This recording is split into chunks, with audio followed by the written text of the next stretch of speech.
Une femme dans un champ de bataille à la tête de milliers et de milliers de soldats était loin d'être considérée comme une réalité au XVIe siècle. Et pourtant, cette dame que nous allons découvrir a fait du mythe une réalité. Aujourd'hui, nous allons répondre à la question qui était Amina de Zazo. Alors, avant de commencer, n'oubliez pas de nous donner un petit like. Okay, let's go.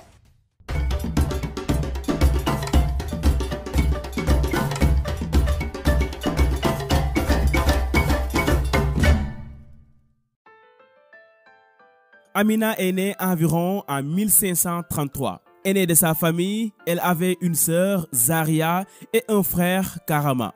Sa mère était Bakwa Turunku et son père se nommait Nikato. Il était roi de la cité Hausa de Zazo, qui se trouvait dans l'actuel nord-est du Nigeria. Zazo, ou Zaria plus tard, était un des 7 États des royaumes Hausa. Les autres étaient Daura, Kano, Gobir, Katsina, Rano et Biram. Cependant, Zazo était un des plus grands États. C'était la principale source d'esclavage des royaumes Hausa. Les habitants de Zazo avaient notamment des compétences avancées dans les arts industriels du tannage, du tissage et de la métallurgie, contrairement aux autres où c'était pratiquement l'agriculture qui dominait. Amina est alors née dans cette cité-État plutôt émergente.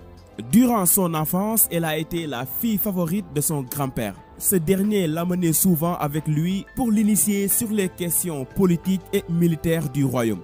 Bon, sa petite sœur cadette n'a pas besoin d'être jalouse car plus tard, Zazo portera son nom, Zaria. On dit même que Zaria a été la fille favorite de sa mère. Bref, Amina avait 16 ans lorsque son père devint le 24e Eba, roi Zazo. Mais au lieu de profiter d'une belle vie de princesse, Amina s'engage à des préoccupations totalement différentes à celles des filles de son âge. Sa passion était l'art de la guerre. Elle passait beaucoup de temps avec les soldats du royaume pour s'entraîner afin de maîtriser les armes. Elle développa un talent exceptionnel pour les arts militaires et devint fameuse pour sa bravoure et ses exploits. En 1566, lorsque son père décéda, c'est son petit frère Karama qui sera roi comme le veut la coutume Hausa.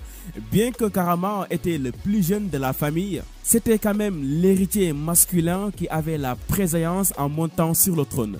Durant le règne de son frère, Amina va jouer un rôle important au niveau de l'armée. Elle s'était distinguée comme une guerrière de premier plan dans la cavalerie des Zazo. C'est 10 ans plus tard, selon certains historiens, qu'Amina accède au trône après la mort de son frère. Et c'est ainsi que commence une nouvelle vie pour cette dame qui va marquer son empreinte dans l'histoire du Nigeria. Malgré son statut de femme, son ascension au trône n'a guère été critiquée car elle a dirigé la cavalerie de son peuple à maintes reprises durant le règne de Karama. Elle avait déjà gagné le respect des militaires de Zazo. On lui donnait même le surnom de femme aussi capable qu'un homme. Une femme qui est en mesure de mener les hommes à la guerre. Cependant, Amina était une reine très ambitieuse.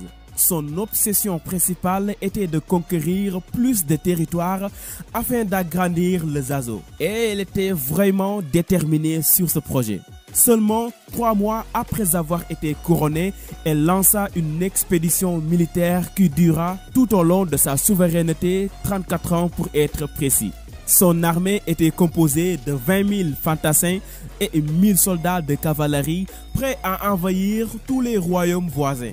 Grâce à ses multiples campagnes militaires, elle asservira toutes les villes conquises. Elle leur fait payer un impôt et va jusqu'à leur obliger à lui rendre hommage. À un moment donné, elle avait même réussi à contrôler toute la zone des cités-États Hausa ainsi que les routes commerciales associées reliant l'ouest du Soudan à l'Égypte-Est et le nord du Mali. Elle va en profiter pour lancer la culture de la noix de cola sur tous les territoires qu'elle gouvernait. Alors, pour marquer et protéger ses terres, Amina avait ses villes entourées de murs de terre. Ces murs vont devenir monnaie courante dans tout le pays jusqu'à la conquête britannique en 1904. Certains de ces murs ont même survécu jusqu'à aujourd'hui, connus sous le nom de Ganoir Amina. Amina n'a jamais eu d'enfant ni de mari. Et si vous vous demandez pourquoi, la réponse risque de vous terrifier. Bon, selon la légende, la reine de Zazao prit un nouvel amant dans chaque ville qu'elle traversait. Mais malheureusement, chaque amant subit le même sort le lendemain matin, c'est-à-dire la décapitation. Oui, elle les tuait pour qu'ils ne puissent pas raconter ce qu'ils ont fait durant la nuit. J'espère que vous avez compris.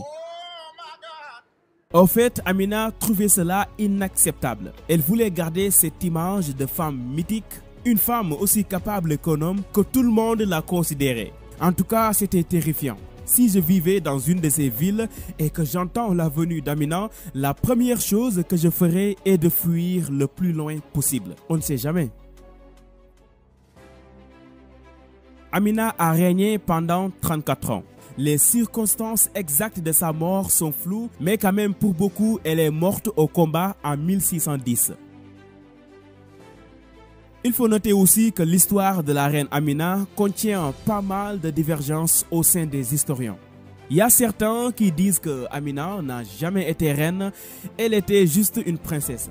D'autres vont jusqu'à dire que Amina n'a jamais existé. Son histoire n'est juste qu'un mythe comme tant d'autres.